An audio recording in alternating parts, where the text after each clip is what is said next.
Dominus vobiscum, sequentia sancte Evangelii secundum Lucam.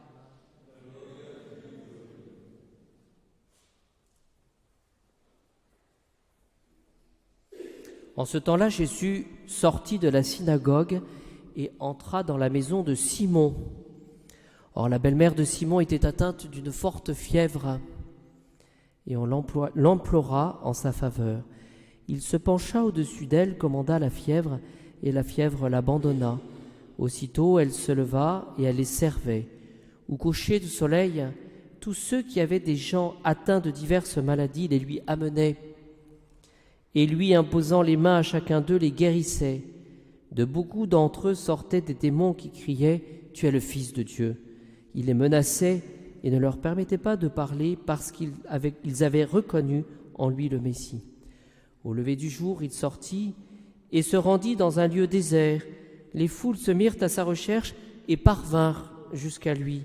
Elles voulaient l'empêcher de les quitter, mais il leur dit « Il faut aussi que j'annonce aux autres villes la bonne nouvelle du royaume de Dieu.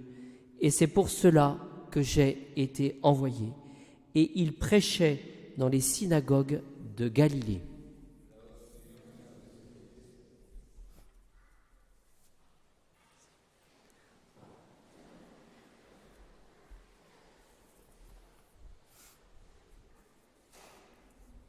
Je vais essayer ce soir de ne pas vous faire une paraphrase, parce que ce ne serait pas intéressant, de cet épître, de ce chapitre, des 5 premiers versets, du chapitre 5 de l'épître aux Romains. Pourquoi cela ? Parce que nous y trouvons finalement la matière pour comprendre, d'une certaine manière, le pourquoi, ou du moins le bienfait des épreuves. Voilà, si parmi vous, dans cette assistance, il y a une personne qui n'a jamais connu d'épreuve, qu'elle vienne me voir, elle a beaucoup de chance. Et saint Paul nous donne une clé pour pouvoir grandir.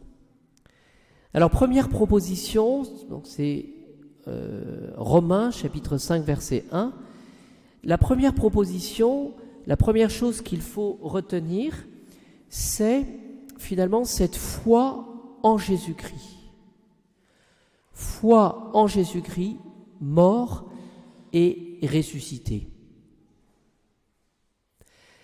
Cette foi en Jésus-Christ, c'est moi qui le rajoute, cet attachement à notre Seigneur Jésus-Christ, nous le trouvons par la réception de l'Esprit Saint.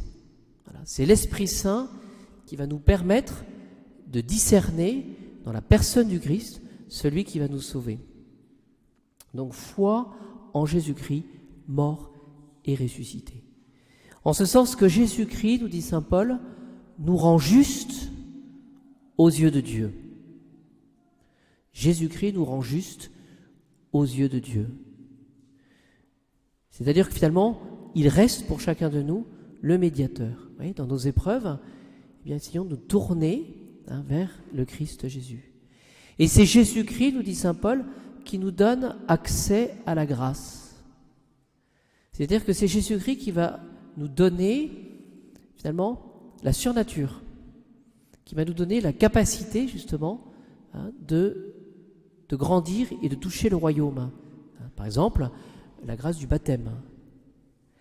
Alors, saint Paul va préciser les choses, mais donc, foi en Jésus-Christ, Jésus qui nous rend justes aux yeux de Dieu, donc il va nous réconcilier, Jésus-Christ qui va nous donner accès à la grâce, mais saint Paul se pose la question, mais quelle est cette grâce du bon Dieu ?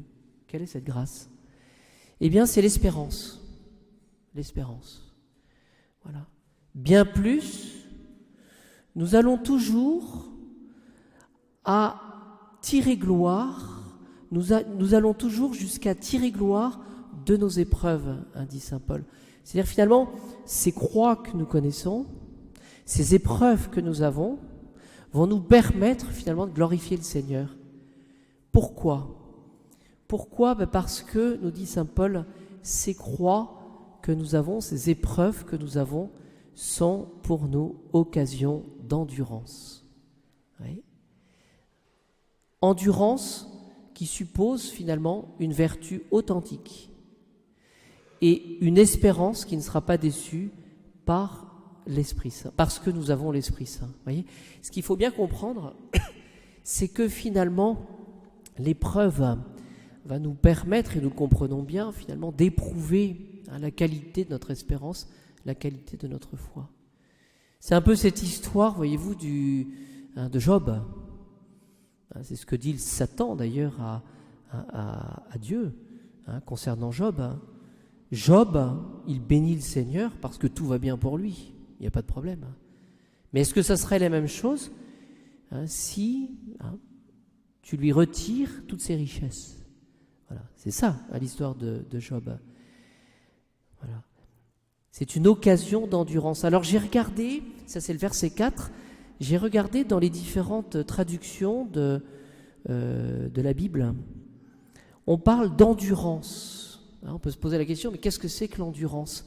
C'est celui qui est capable finalement de durer, de soutenir un effort dans le temps. C'est ça l'endurance.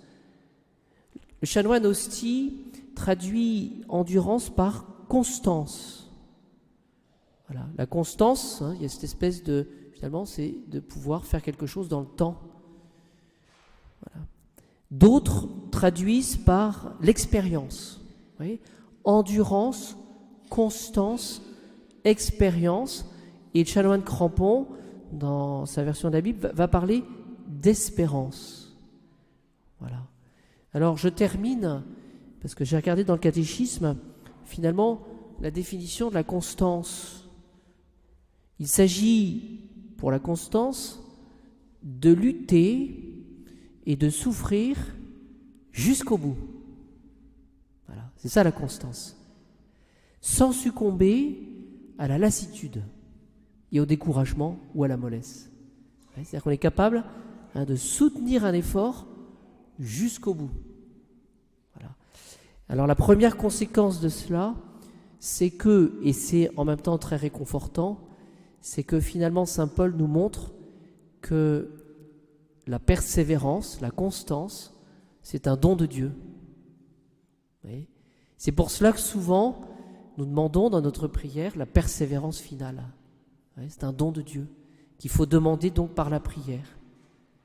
Et tout spécialement par Notre-Dame, parce qu'elle est pleine de grâce et donc elle nous obtient cette constance et cette persévérance. Demandons donc à Saint Paul ce soir de nous aider à bien garder cette pureté d'intention et cette endurance, cette constance, cette persévérance dans le bien, donc sans jamais finalement nous décourager.